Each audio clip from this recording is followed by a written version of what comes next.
All right, guys, welcome back to Bucks of the Branch. Today's September 15th. It is opening day in Minnesota. However, it's about 80 degrees and we got about an inch of rain this morning. So I don't feel like sweating and being miserable this evening. So I'm not going to hunt, but I'm going to give you a quick update, the last update on the food plots. And then hopefully from here on out, it's all bow season.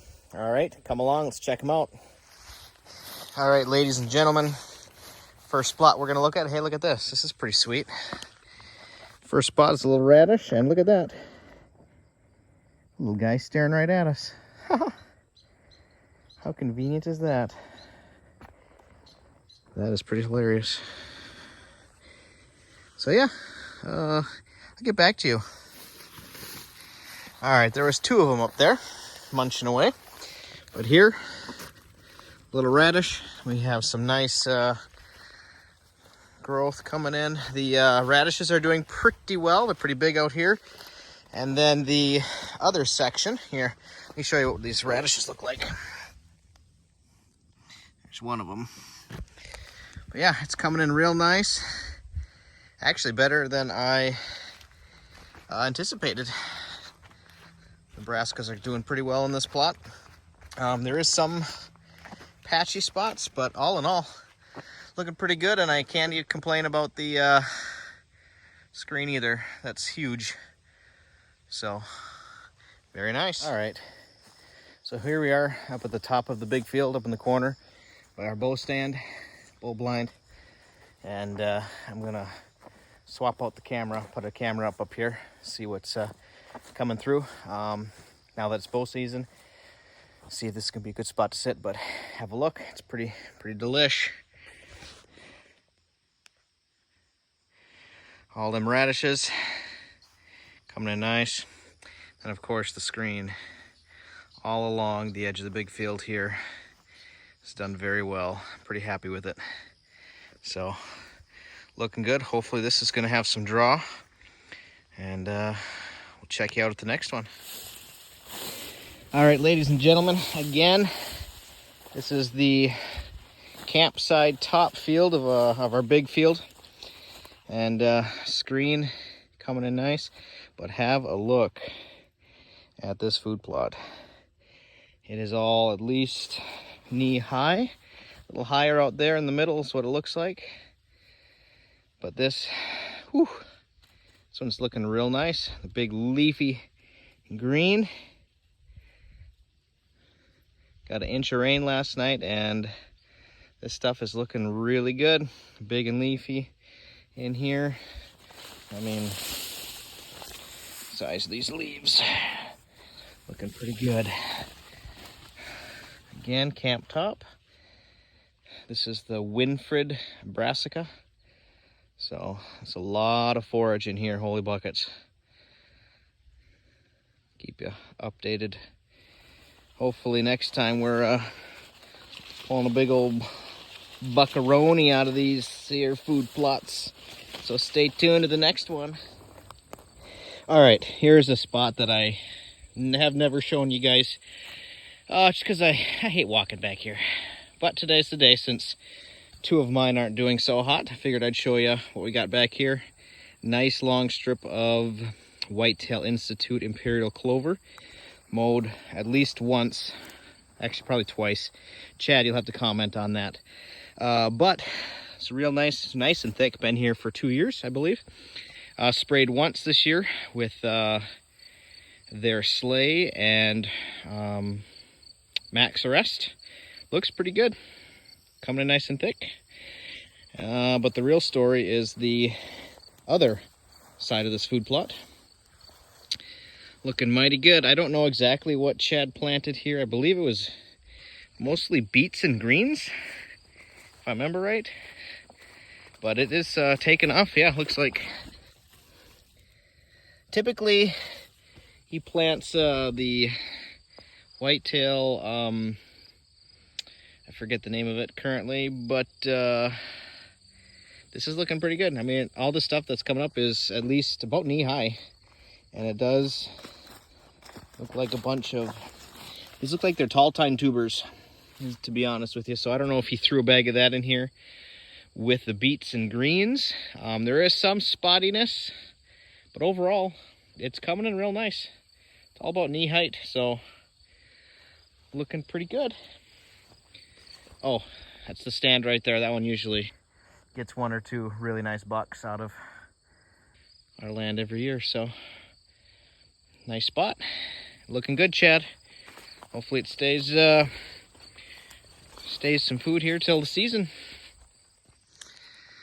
Here is the Brassica Blend field. This one doesn't look too hot, honestly. I mean, there's a lot of forage. There'll be a lot of leaves they'll eat out of here, but as far as the health of the bulbed plants, they don't look too good, honestly.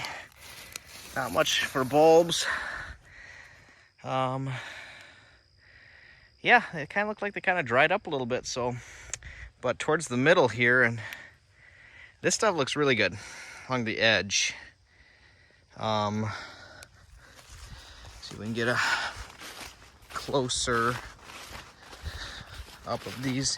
But honestly, these do not look like bulbed brassicas. This looks like this was the, I know I had some leftover seed from the other fields when I started planting, and that's kind of what it looks like. This looks like the giant rape, to be honest with you, or the forage kale.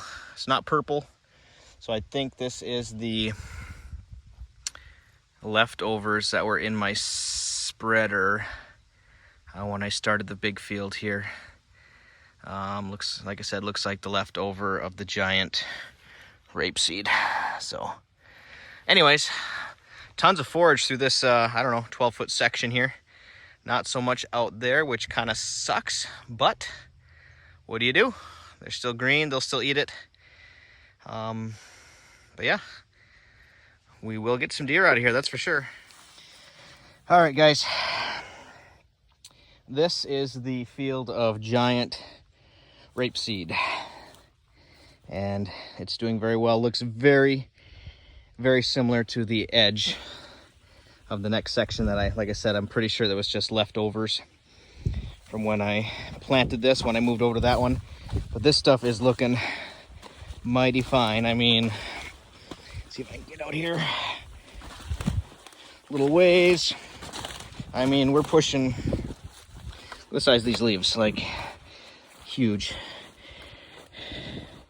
It's over knee high here, a little bit taller out there, but this field did pretty doggone good, I'd say.